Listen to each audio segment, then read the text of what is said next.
Hello, Hunker Downcast listeners.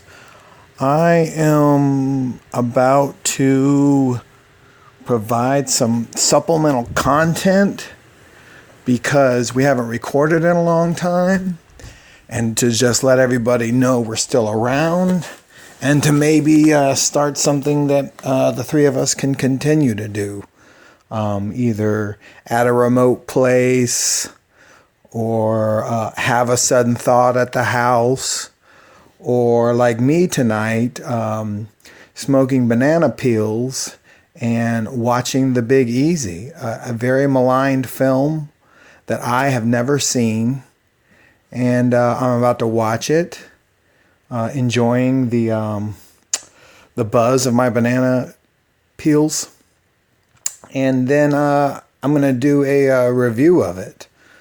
And hopefully I will do more of these type of things, reviewing stuff, films specifically, but maybe TV shows that were about New Orleans. And we all know there are no good ones, so there will be mostly all bad reviews. So if you're looking for any variety in that department, forget it. There may be a couple ones, and that'll be kind of the gig. You just wait for there to be a good one. Getting way ahead of myself, though. I'm about to watch The Big Easy, come back, and tell y'all all about it.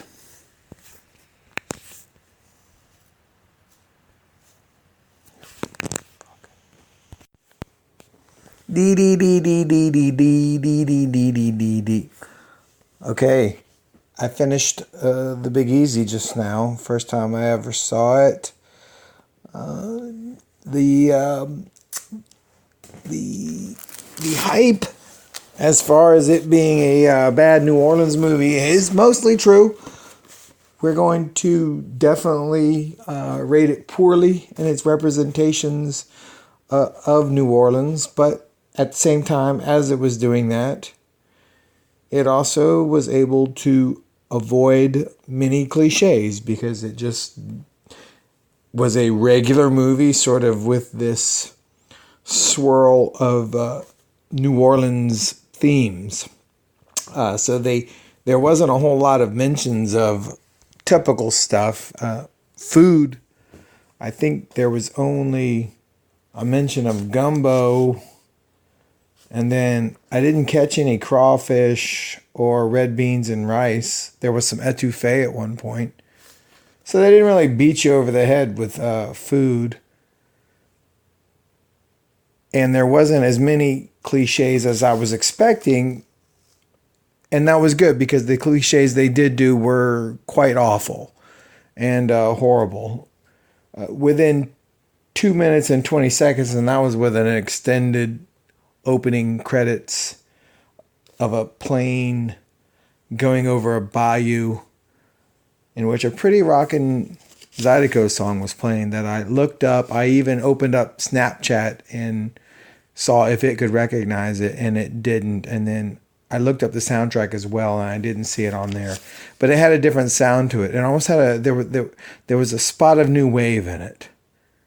That might just be the banana peels, but it seemed like there was a little second of maybe a Violent Femmes type feel to that Zydeco song.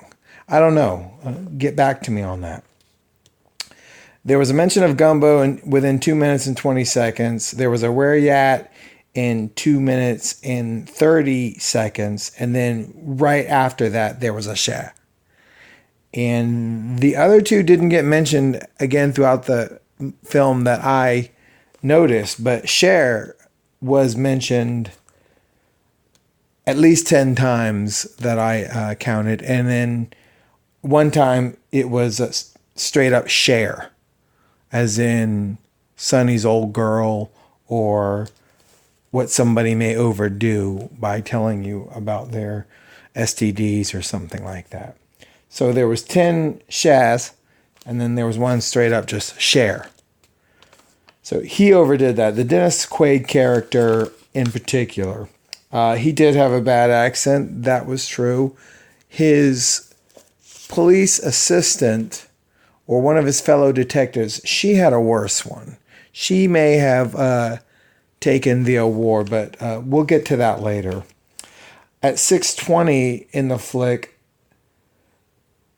so a mobster is murdered at first, and he is dumped in the Italian plaza, and they haul a mafia guy in that they suspect did it, and he of course denies everything. But as he's leaving the office, he says something that, though not on purpose, I found pretty hilarious. Since the body was found at the Italian plaza, he says, literally, no one has any respect for monuments anymore. And I was like, look, see, there are several times when the film does slip up and get something right just by hindsight. They do a couple things like that right. So sometimes Dennis Quaid's accent, he makes him sound Cuban or Mexican. So he strays from it and sometimes sounds a bit Latino. They slide in near the beginning of the movie. So what happens is the mobster ends up dead in an Italian plaza. They go and investigate it. He comes in and he meets a state district attorney played by Ellen Barkin. And she wants to know a lot about it. And he doesn't understand why she's meddling around because it's a simple thing to Dennis Quaid's character, whose name is Remy, like Remy Martin. So he tries to pull the old you ain't even from here or are you from here shtick with her, which is pretty realistic. People around here do it. It's one of the funnest things to do, is to annoying to some people, certainly, but I just think it's a fun thing to do to, find out who the knowliest of thou is, the knowlier than thous, obviously, because we threw a party to find out who it was, and that was won by Jeremy Hebert. But he tries to pressure her into, intimidate her with the "Are you from here" thing. So the hipsters, the post-Katrina transplants, are really getting the worst of that. Like, they are in the worst position ever to have you don't know how it is down here thrown at them. We're in the golden age of that right now. Thanks, Katrina. So they have a meeting and he starts flirting with her very unprofessionally because she's a state district attorney and she's involved in the case of this dead mobster. So no way should these two even be flirting or so on and so forth. And most of it comes from him. So he's very unprofessional and possibly compromising just the entire thing. So he asks her out after that, even, who gives a fuck about how just implausible it is that they might, a state district attorney and a cop and detective investigating a murder, they shouldn't even be, romantically involved, yet there's chemistry. So he decides to take her to Tipitina's, and then shit gets fucking so off the chain cheesy when they decide to go to Tipitina's. For one, it's not Tipitina's, and nor does it in any way resemble the club at Tchoupitoulas in Louisiana. It looks like an 80s restaurant.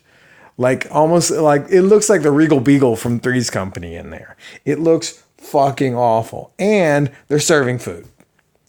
It's a restaurant with a white Cajun band in it. All the music is white Cajun stuff. And so they go there to quote unquote Tipitina's. There's food there. And guess who's serving the food? A guy named Chef Paul, who closely resembles Paul Prudhomme. And why they didn't get, if they were going to have a Paul Prudhomme lookalike, why they didn't just get Dom DeLuise, I don't know.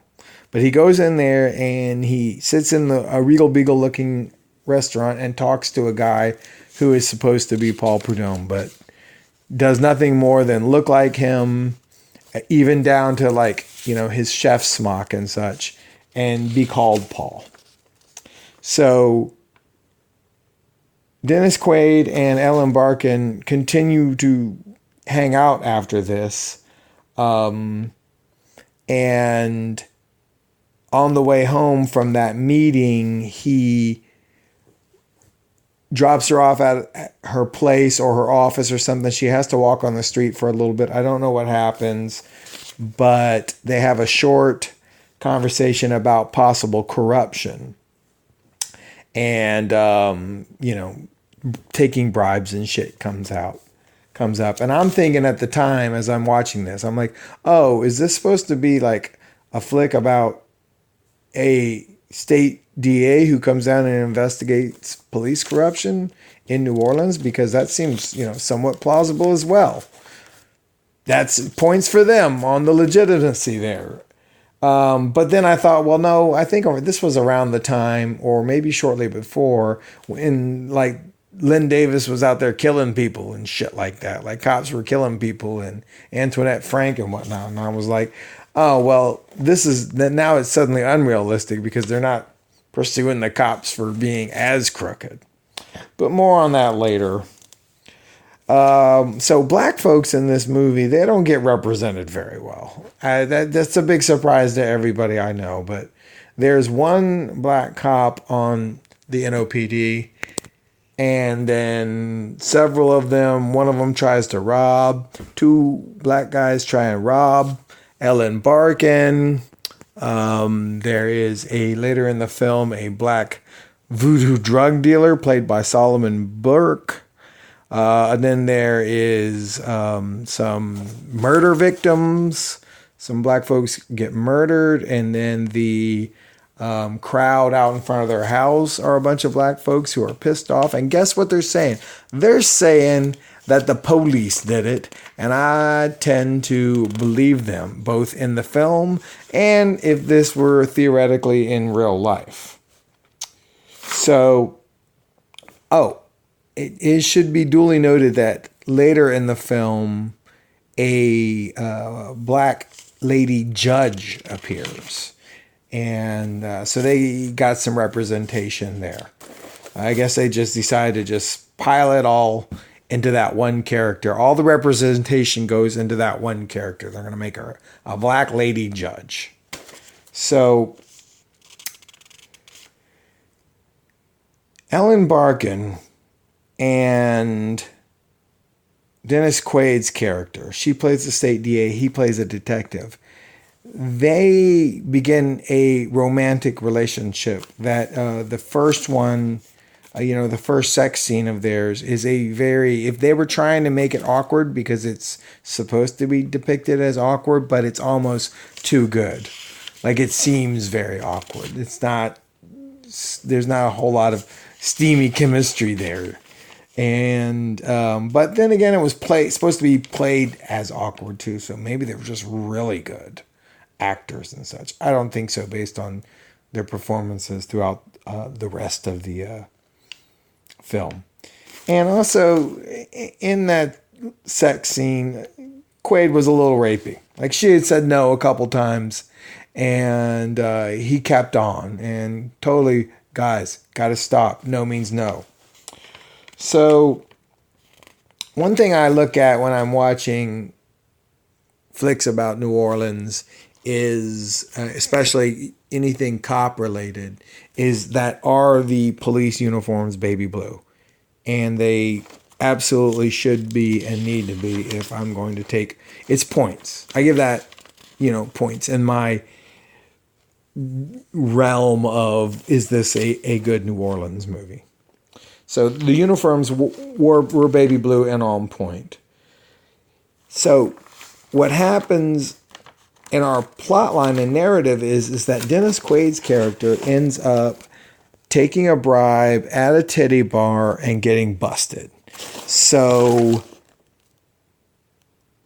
he gets arrested and gets put on trial, and guess who has to prosecute him? Oh my God, it's Ellen Barkin. Now we are in a seriously corrupt, we are having a seriously corrupt trial. You cannot have in any way, sense, form, or fashion a DA prosecuting a cop, in an internal affairs type situation where she's also fucking the dude.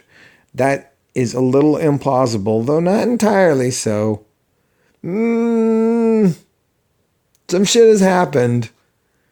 Lawyers have fucked their clients in in jails and stuff like that. So shit does happen. But legally speaking, from a legal standpoint, it totally jeopardizes the entire situation and makes it all some serious conflict of interest. And it gets even worse. So they're in court right before they see the lady black judge, and they make reference to a Thibodeau. They say, can a Thibodeau come up? And they were like, which one? There's two here. And I'm like, okay, that was somewhat authentic. It's not something that's been beat into the ground that everybody has the same name. So points for that, Big Easy. I'm not even talking about all the points it's losing. Like the Tipitinas was pretty bad. And then beyond that, the whole movie seems like it has a New Orleans hat on. Like it could be a movie that could have been set with just a couple little accent changes, bad accent changes, or names of streets or whatever, or vistas or establishing shots. It could have been made into any movie. In fact, the original script called for it to be made in Chicago. So it is strangely sparse on the New Orleans references. They don't really beat you over the head with them, as became a bit of a problem in later films made about New Orleans. But they do almost all of them, all the ones they're intending to do, they do badly, and they do just kind of fuck off into a few of them, like just completely make mistakes, and it just so happens to be true. The judge, when she's releasing him, she does give him a low bond. That's a good example. The judge, when she releases the Dennis Quaid for his bribery charge, she gives him a low bond. I'm like, yeah, that happens. Very accurate. So after they have Dennis Quaid on videotape, and the prosecutor or his defending lawyer says, "You ever see a jury watch a videotape? It's like they're watching Mike Wallace on 60 Minutes." And I'm like, well, he's wrong about that, because in 25 or 30 years, everyone's going to have all kinds of videotapes, and lots of people are going to get lots of crooked cops, which is what the flick is about. Lots of crooked cops are going to get away with that shit, even though there is a videotape. So they didn't slip into that one. They were way off there. So what ends up happening is that, the cops are indeed being suspected by Ellen Barkin of killing the civilians, and she thinks that the cops are crooked. And that's a noble cause of hers, but in the meantime, it's pretty fucking crooked for her to be not only fucking Dennis Quaid's character, but also fucking after she knows that he's fucking accepted a bribe. And then she was the prosecutor on the trial, and then she continues to fuck him afterwards. So, she's pretty fucking corrupt too. The whole fucking thing's corrupt at this point, which, that's like New Orleans. The whole fucking thing's corrupt too. Especially the sewage and water board.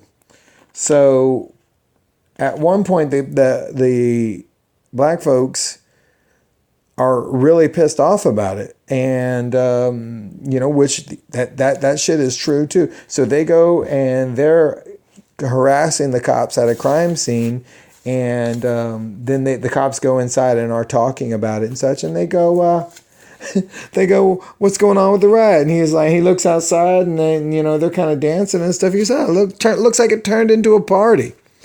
And so I thought that was accurate. I've gone to many rallies or protests that kind of basically seem more like a party as well. So they slipped into that.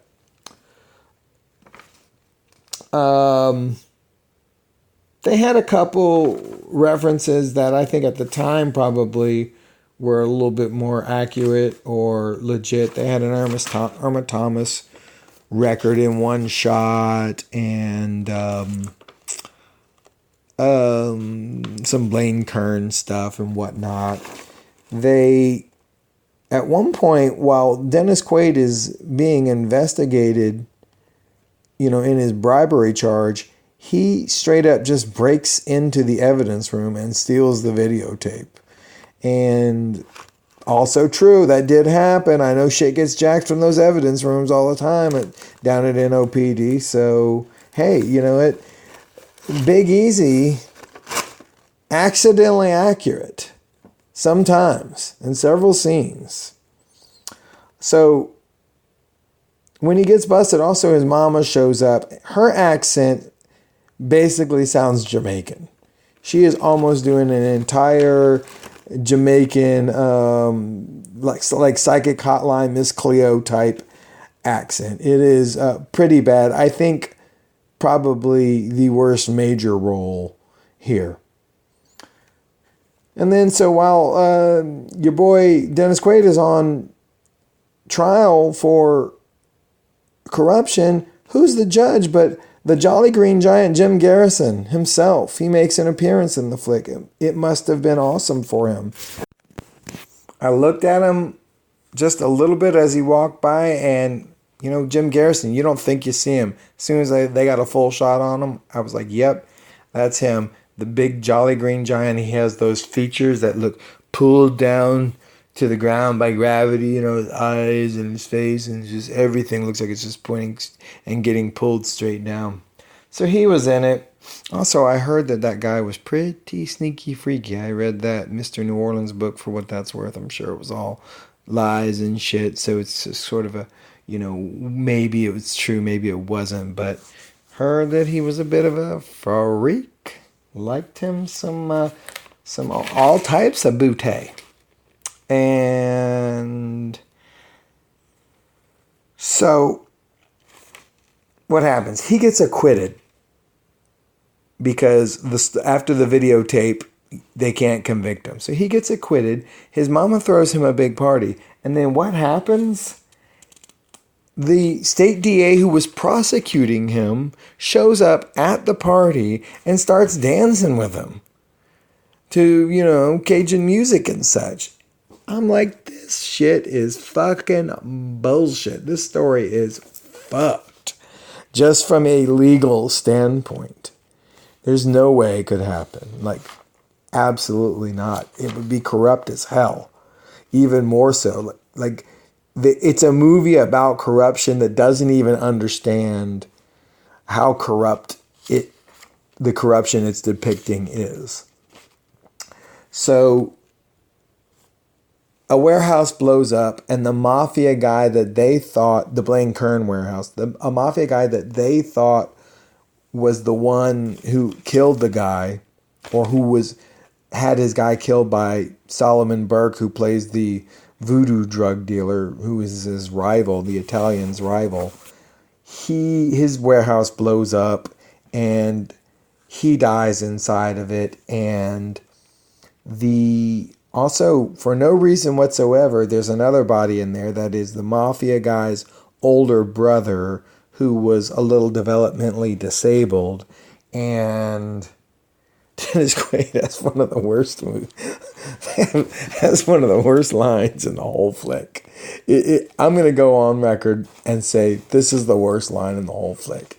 He looks down at the man who is dead there. He apparently kept him around so he could sweep up. And he says, "Oh, now they're killing retards." I was just like, oh my God. Fucking awful, man. Come on, y'all. There's a scene shortly after that where Ellen Barkin is mad at Dennis Quaid for being corrupt because she knows that he took that bribe, and she's jogging in Bayou St. John, and there's a nice scene of the whole, bayou there and whatnot, because there's not as much shots of New Orleans throughout the flick as you would expect. they were early in the fetishizing New Orleans. So they didn't do it as much as you might expect. But there is a pretty nice Bayou St. John scene of her jogging by there.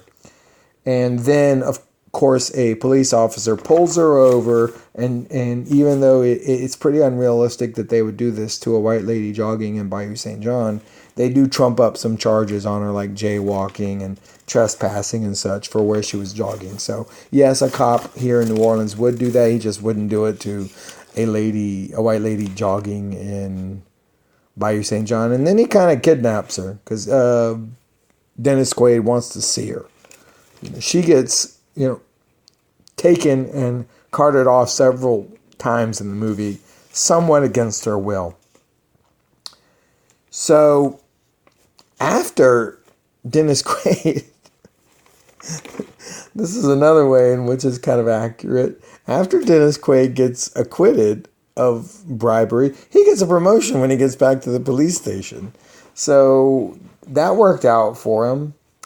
There's a scene shortly thereafter of a high school band. I'm pretty sure it was St. Aug. They were wearing purple in the middle of the street practicing, which is a cliche that has not been exactly overdone in films yet.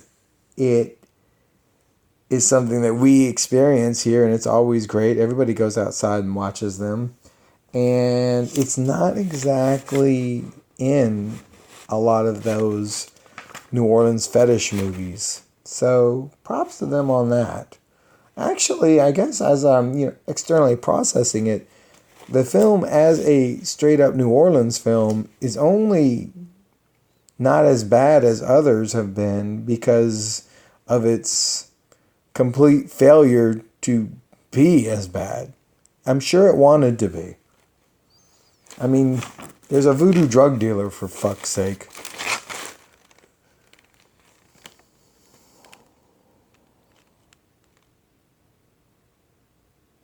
So, Dennis Quaid has a change of heart. She gets, probably because he's fallen in love with Ellen Barkin, he has a change of heart and decides he's not going to take any more bribes and he's not going to be corrupt anymore. And he is going to turn over a new leaf. So what happens then? In one of the most unbelievable twists in the movie, he leads the investigation leads the investigation and the search against the police department, his own police department and his own partners and such. So I'm sure the headlines in the Times-Picayune that day were detective formerly accused of bribery now investigating own department with prosecuting district attorney. It's just like absolutely impossible. But the movie trudges on. It's not expecting you to even care. It is just a natural state of events, I suppose. Again, though, legally, the whole thing is just a legal farce. Two of his boys end up... Well, there's a Ned Beatty scene where we find out that him and his boys are actually involved in several of these murders, including one where Dennis Quaid's little brother was shot outside of his apartment because they thought it was him. He doesn't die, though. But now, Dennis Quaid is personally involved in this, and come to find out, it's a couple of his partners. There's a very ugly Ned Beatty dying scene in which they stick a bunch of white stuff in his mouth and he oozes out as he sits there dying. It's not great. So Dennis Quaid, come to find out it's John Goodman and this other gentleman who wears a toupee throughout the whole movie. They end up attacking him on a boat with all this heroin. And the last guy who dies gets shot in the chest with a flare gun. So I thought that was pretty decent little